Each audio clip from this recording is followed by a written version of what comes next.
Bueno, como decía, pues el tema de esta tarde es el tema de la lengua, ¿no? Es un mensaje que he traducido de John MacArthur, muy extenso, entonces lo he dividido en dos partes y el título es La doma de la lengua, ¿no? Santiago en su epístola es muy práctico, ¿no? Y realmente es un tema práctico, ¿no? Tal vez no es de tanta teología, pero sí muy práctico el poder también recibir este tipo de enseñanzas, ¿no? Porque la lengua en realidad es lo que tú eres, ¿no? Realmente lo es. La lengua es como un chismoso, ¿no? Y cuenta todo lo que hay en tu corazón. Jesús dijo, de la abundancia del corazón habla la boca, y la lengua es lo que revela el corazón. Nada hay más revelador que el corazón, ¿no? Así que Santiago le preocupa mucho, ¿no?, este tema, le atañe mucho, ¿no? Y menciona la lengua en cada capítulo de esta epístola suya, ¿no? La menciona dos veces en el capítulo 1, versículos 19 y 26. También la menciona en el capítulo 2, versículo 12, la menciona en el capítulo 4, versículo 11, la menciona en el capítulo 5, versículo 12, y emplea una gran parte del capítulo 3 que trata específicamente del tema de la lengua, ¿no? Santiago presenta su epístola, en su epístola presenta la lengua como otra prueba de la fe viva, ¿no? Porque la fe verdadera se demostrará por el habla, y también lo hará la fe falsa. Ahora, Santiago, como recordarás, está siendo usado por el Espíritu Santo para mostrar que los verdaderos creyentes, que han sido engendrados por la palabra de Dios, como lo expresó en el capítulo 1, versículo 18, manifestarán una nueva vida por la forma en que viven. Y también manifestarán su resistencia en las pruebas, como se puede ver en el capítulo 1, manifestarán su humildad en la tentación, que también se puede ver en el capítulo 1, manifestarán su obediencia a la Escritura, que también se ve en el capítulo 1, y manifestarán su amorosa preocupación por los necesitados sin parcialidad, que se ve en el capítulo 2. Se manifestarán como un patrón de buenas obras, que se ve en el capítulo 2, versículos del 14 al 26. Y ahora dice que en la nueva vida la salvación se manifestará por la forma en que las personas hablan. Su lenguaje, su forma de hablar, manifestarán su corazón. Así pues, Santiago exige aquí que reconozcamos que la fe viva se muestra por el control de la lengua. Ahora, a lo largo de los versículos que comienzan el tercer capítulo hasta el versículo 12, las palabras boca y lengua se utilizan con frecuencia con referencia al habla. Y tal vez deberíamos decir desde el principio que Santiago habla de la boca y de la lengua y en cierto sentido las personifica. Y alguien hizo la pregunta, ¿y por qué Santiago no usa el corazón? ¿Por qué no dice que el corazón es el problema? ¿Por qué habla de la lengua? La lengua solo reacciona al corazón, la boca solo responde al corazón. Pero en el pensamiento hebreo, la distinción entre el hombre y el miembro culpable no se distinguen tan claramente, ¿no?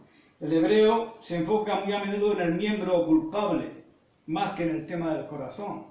Por ejemplo, leemos sobre pies rápidos para derramar sangre, como si los pies fueran los culpables de un asesinato. Leemos acerca de ojos de adulterio, como si los ojos fueran culpables, cuando sabemos, por supuesto, que es la persona interior. Pero en el hebreo la expresión concreta y expresión práctica muy a menudo hablan del miembro del cuerpo mismo como si fuera el culpable. Y así cuando Santiago habla sobre la boca y la lengua, no es que él de hecho culpa a la boca y a la lengua como si operaran independientemente de cualquier otro impulso. Es simplemente que son el órgano por el medio del cual el corazón se expresa. Entonces Santiago en cierto sentido personifica la lengua como el símbolo viviente de lo que hay en el corazón. Los rabinos, puedes ver esto en el Salmo 64 y el versículo 3, solían decir que la lengua era una flecha. Y la razón por la que dijeron que la lengua era una flecha en lugar de que la lengua era un cuchillo, era porque una flecha mata a distancia. Y la letalidad de la lengua era que podía matar sin siquiera estar cerca de la víctima. La lengua es una flecha mortal. De hecho, alguien dijo, todos llevamos un alma oculta. Todo lo que tenemos que hacer es abrir nuestras bocas y será descubierta. ¿Tú te das cuenta de que tú hablas entre 18.000 y 25.000 palabras al día? Algunas personas han dicho que los hombres hablan 25.000 palabras por día y las mujeres hablan 30.000 palabras por día.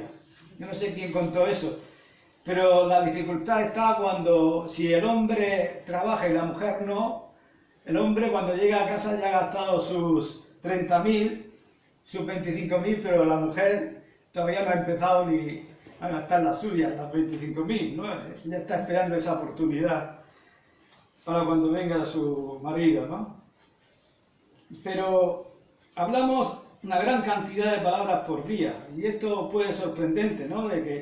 Sorprendente que si eres una persona normal, pasarás una quinta parte de tu vida hablando. También es interesante, ¿no? Cuando era niño, cada vez que iba al médico, lo primero que me decía es, enséñame o muéstrame tu lengua. Déjame ver tu lengua. Y Santiago dice lo mismo. Déjame ver tu lengua. La enfermera pone un termómetro debajo de tu lengua para saber la temperatura física. Santiago dice que la lengua en sí tomará tu temperatura espiritual.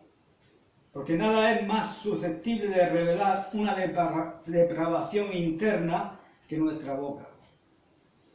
Y también me resulta interesante que en Génesis capítulo 3, versículo 12 encontramos que el primer pecado real después de la caída fue el pecado de la lengua. Es como si en la caída la primera expresión del pecado saliera de la boca, porque ésta peca más fácilmente.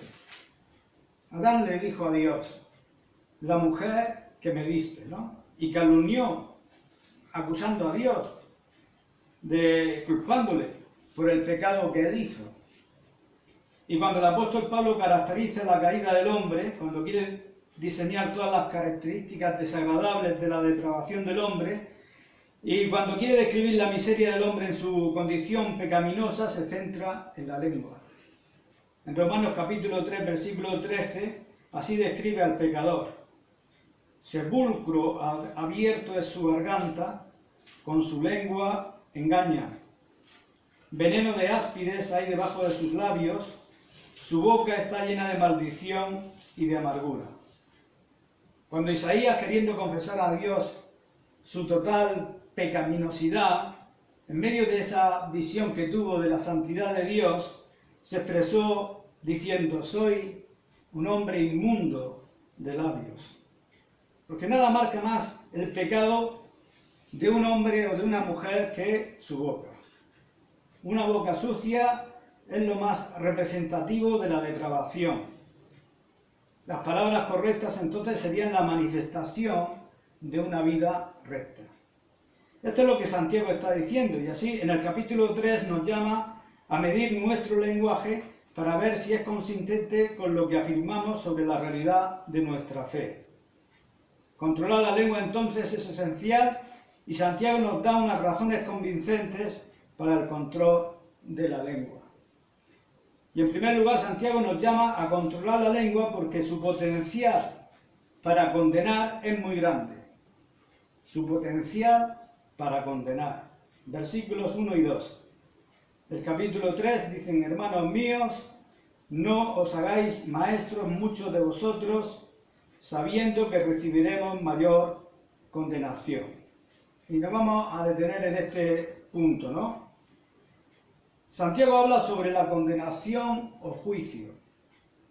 Y todo el contexto de lo que él dice al principio, aunque no menciona la lengua allí, es este asunto del habla. Y la implicación de lo que está diciendo es, debes cuidarte muy bien para no ponerte a ti mismo en un puesto de enseñanza. Porque un maestro básicamente trabaja con su lengua y tiene una gran responsabilidad para no abusar de eso y atraer sobre sí mismo un juicio potencial. Este es el punto que está haciendo. Y comienza con los maestros, empezando por la parte más alta. Y si vuelves al capítulo 1, versículo 26, dice que si alguno se cree religioso entre vosotros y no refrena su lengua, sino que engaña su corazón, la religión de tal es vana. Una fe que no transforma la lengua no es fe salvadora en absoluto. Entonces, como el habla es la marca de la fe verdadera, debería ser una medida adecuada de aquellos que enseñan la fe. Eso también, por cierto, señala el hecho de que la fe muerta, la fe falsa, la hipocresía, el engaño, es un peligro para todos los hombres, también para aquellos que son maestros en la iglesia. Incluso aquellos que enseñan necesitan hacer un inventario personal de su lenguaje para ver si su fe es real. Después de haber introducido el tema al nivel de los maestros, Santiago pasará a un ámbito más general que abarca a todos y al lenguaje de todos. Pero vamos a mirar de cerca el versículo el versículo 1 del capítulo 3, donde dice: hermanos míos, no os hagáis maestros muchos de vosotros. Y esto no es negar el hecho de que Dios quiere que enseñemos su palabra, porque Dios sí quiere que hagamos eso. El Señor quiere que expresemos su verdad. En Números capítulo 11, versículos 26 al 29, tenemos una declaración de Moisés, y Moisés dice en el versículo 29: ojalá todo el pueblo de Jehová fuera profeta y que el Señor pusiera su espíritu sobre ellos. Y en aquella situación, con Eldad y Meldad, que eran los que estaban oyendo profetizar a la gente, le estaba diciendo a Moisés: impídeselo. Moisés dice: ojalá que todo el pueblo de Dios fuera profeta. Él no está menospreciando el papel del profeta. Desearía que todos lo fueran. Y en un sentido, también nosotros desearíamos que todos fueran predicadores y todos fueran maestros. Y ciertamente en Mateo 28 todos somos llamados a ir al mundo y a hacer discípulos, enseñando a las personas a observar todo lo que Cristo ha mandado. Eso no es negar eso. Y hay algunos que están obligados a predicar. Pablo dice en 1 Corintios 9, ay de mí, si no predico. Y en 1 Timoteo 3, si un hombre desea el oficio de anciano, que implica principalmente enseñar, desea algo bueno. No es dejar eso de lado o contradecir eso. Pero sí es decir que no nos embarquemos en un ministerio de enseñanza sin un sentido de la seriedad que implica. Y sin duda, en la asamblea a la que Santiago está escribiendo, habría algún fallo al considerar esta gran seriedad. Y las personas aspiraban a ascender a la función docente con poco o ningún pensamiento en cuanto a las implicaciones que esta carrea. Y él dice: hermanos míos, y por lo tanto habla de aquellos que nombran el nombre de Cristo dentro de la iglesia. Quiero evitar que se precipiten de una manera estúpida en el papel de la enseñanza. ¿Por qué? Debido a la gran posibilidad de pecar con tu lengua, y cuando pecas con tu lengua en privado, en tu vida personal, es una cosa. Pero cuando pecas con tu lengua en público, enseñando eso, y el potencial de condenación o juicio es mucho mayor en ese nivel que en un nivel personal. Ahora, ¿qué quiere decir convertirse en maestro? ¿De qué tipo de maestro está hablando? Empecé a pensar en eso y me pregunté exactamente qué era lo que tenía el apóstol en mente cuando escribió esto, ¿no? Y la palabra maestro es didáscalos. Esa es la palabra que se puede traducir como maestro en los evangelios. Entonces podríamos concluir que él está hablando aquí sobre un maestro reconocido. Y lo que está diciendo, no corras al oficio o al ministerio de enseñanza, no te precipites al ministerio o al oficio de la predicación, no te apresures a un ministerio oficial donde te conviertas en un predicador y en un maestro de la palabra de Dios. Y entre los judíos, recuerda que Santiago escribe a los que tienen herencia judía y origen judío, entre los judíos habían maestros oficiales, habían rabinos oficiales, hombres como Nicodemo, que fue reconocido como maestro en Israel. Habían hombres que en esa posición amaban su título, amaban su honor, amaban su reconocimiento, amaban su poder, amaban su prestigio. De hecho, donde quiera que fuera un rabino, era tratado con gran respeto. En realidad, se creía que el deber de un hombre hacia su rabino excedía en su deber para con sus padres. Porque sus padres solo le trajeron a la vida de este mundo, pero su maestro lo trajo a la vida del mundo venidero. De hecho, se decía que si los padres de un hombre y el maestro o el rabino de un hombre eran capturados por un enemigo, el rabino debía ser rescatado primero. Si el rabino y los padres necesitaban ayuda, era un deber ayudar primero al rabino. Era cierto que a un rabino no se le permitía tomar dinero para enseñar y que se suponía que debía proveer para sus necesidades corporales trabajando en un oficio, pero se sostenía también que era un trabajo especialmente piadoso y meritorio llevar a un rabino a tu casa y proveerle de cada necesidad que tuviera. De esta manera era muy fácil entonces que un rabino se convirtiera en una clase de persona a la que Jesús describió como un tirano espiritual, un ornamento ostentoso de piedad, un amante del lugar más elevado en cualquier función, una persona que se gloriaba en el respeto casi subordinado que otros le daban en público. Y fue esa clase de actitud la que Jesús tan deliberadamente condenó en Mateo 23, versículos del 4 al 7. Ese honor egoísta, que proviene de motivos malintencionados, debe ser ajeno a cualquier verdadero seguidor de Jesucristo. Y sin embargo, seguramente había personas en la congregación a las que Santiago escribe que perseguían ese lugar de maestro porque estaban enamorados de todo el aura de estar en esa posición. Y podría concluir que en la iglesia primitiva también habían oficialmente maestros. Habían apóstoles, profetas, pastores, evangelistas y también maestros. La expresión se menciona muy claramente en 1 Corintios 12, 28, y tú puedes decidir si es pastor maestro en Efesios 4:11 o pastores y maestros. Pero hubo quienes fueron pastores, evangelistas, maestros, apóstoles y profetas. Y ellos fueron los maestros oficialmente reconocidos en la iglesia.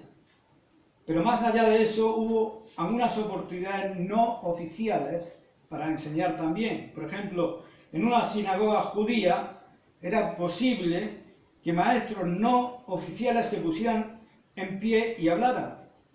Cualquiera, por ejemplo, que fuera respetado, que fuera venerado, que tuviera algún tipo de credencial y alguna razón para ser escuchado, podría levantarse para enseñar en una sinagoga, a pesar de que no había sido debidamente educado o debidamente instruido por esa sinagoga o por cualquier instrumento de esa sinagoga.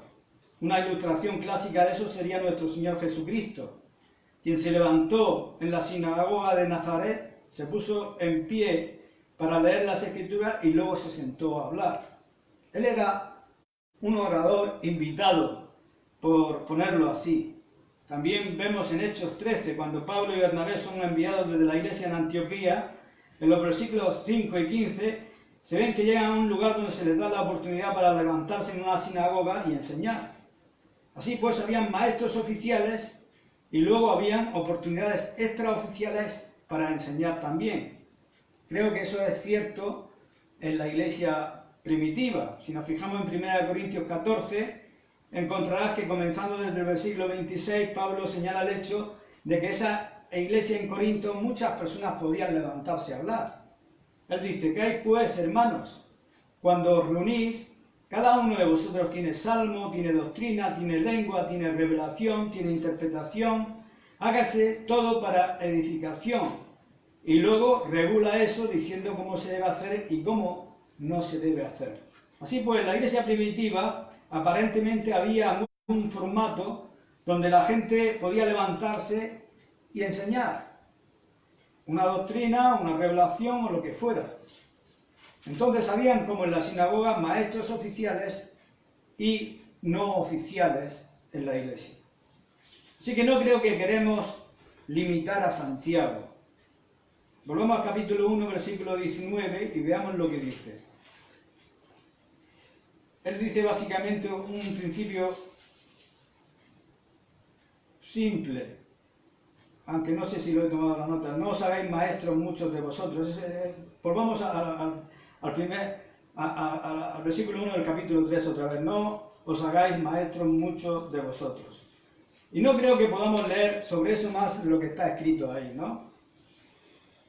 En una manera es que tengas mucho cuidado cuando te embarques en el rol de maestro en cualquier nivel, ya sea oficial o no oficial, debido al tremendo potencial de condenación o juicio que acarreará sobre ti mismo por causa de lo que provocará tu lengua.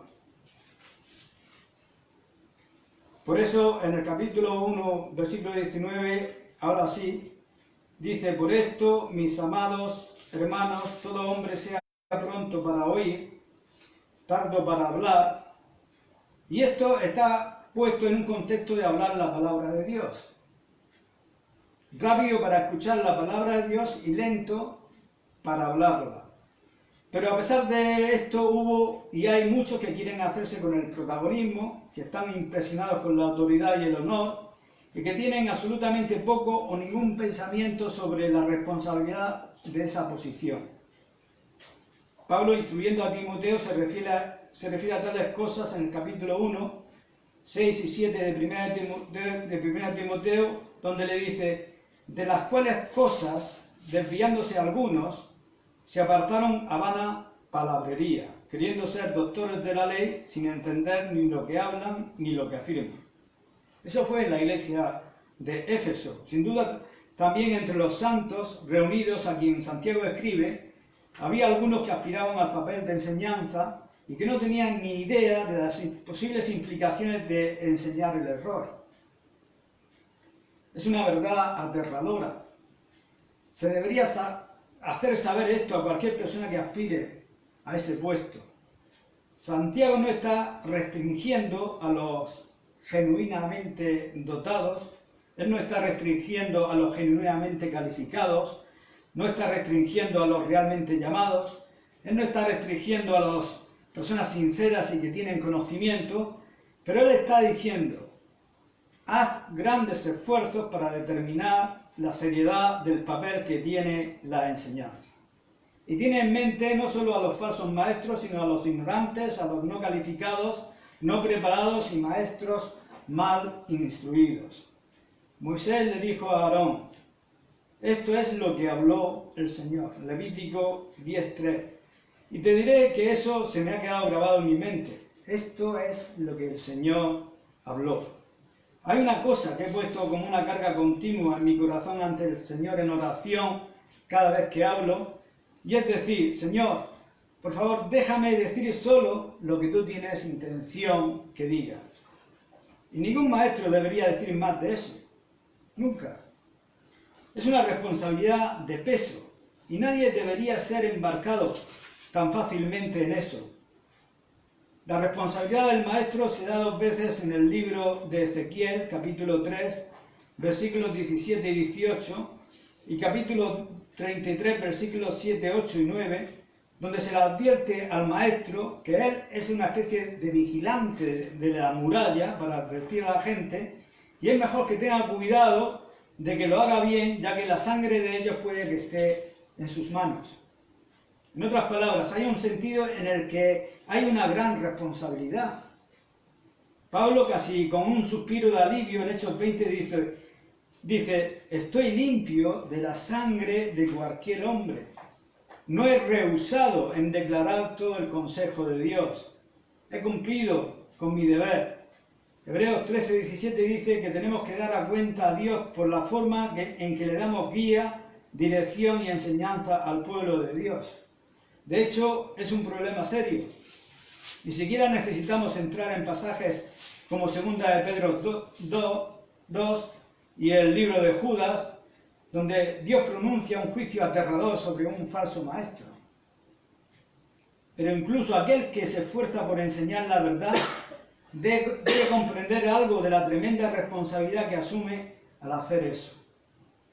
Es de extrañar que John Knox, la primera vez que fue a un púlpito, lloró tan incontrolablemente que tuvieron que sacarlo, porque estaba tan agobiado por la tarea que tenía entre manos, la responsabilidad que él tenía. No te precipites a la posición de enseñanza. También quiero compartir una cita de un predicador con el nombre de Bruce Thielemann. Él dijo, no hay un honor especial en la predicación, solo hay un dolor especial. El púlpito llama a los ungidos como el mar llama a sus marineros. Y como el mar estalla y se agita y no descansa, predicar realmente es morir desnudo poco a poco.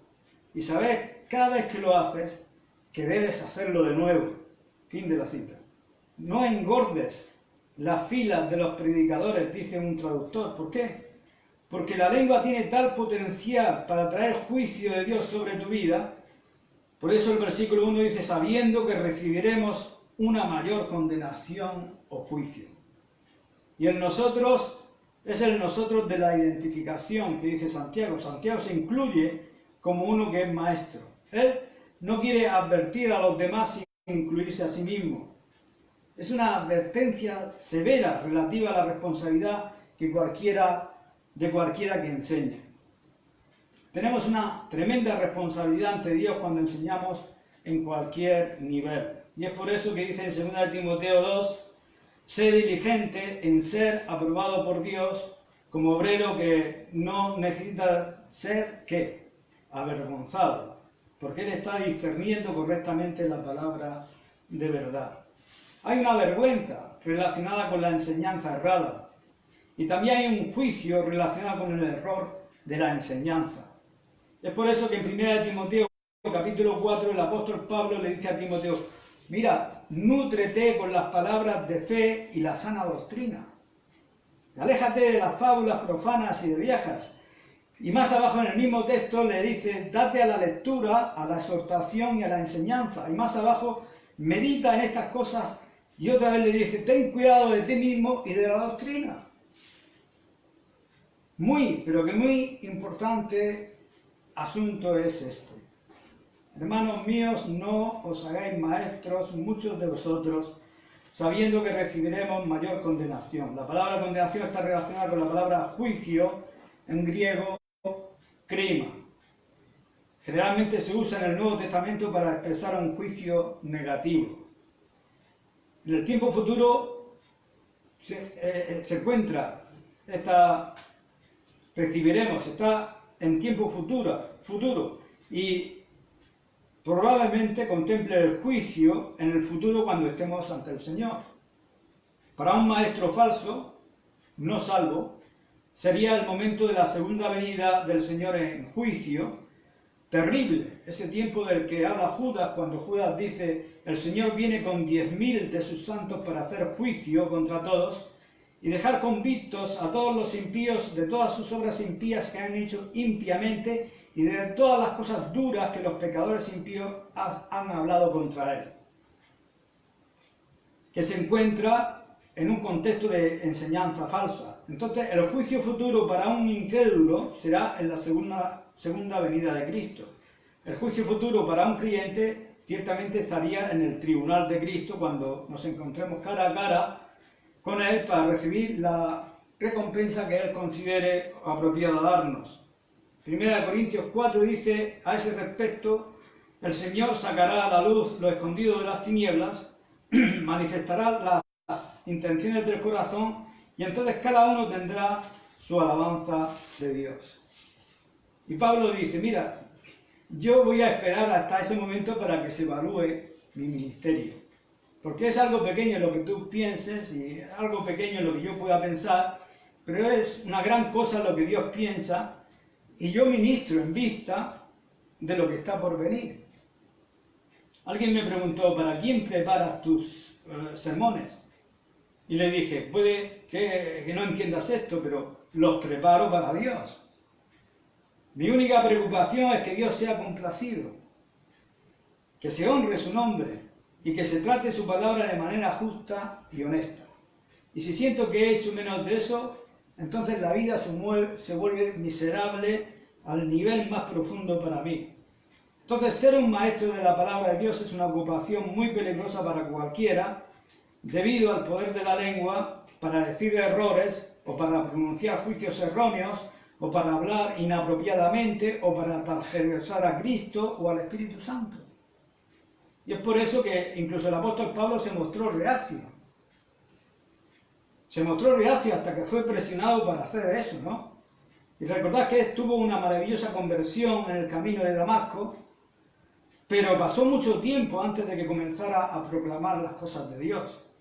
Dios lo sacó de la zona nabatea de Arabia y lo instruyó durante 2 años y lo trajo de vuelta listo para proclamar su verdad. ¿Por qué? Porque esta es una gran responsabilidad. Así que vamos a dejarlo aquí por esta tarde y la siguiente vez que me toque continuaré con el tema. Amén.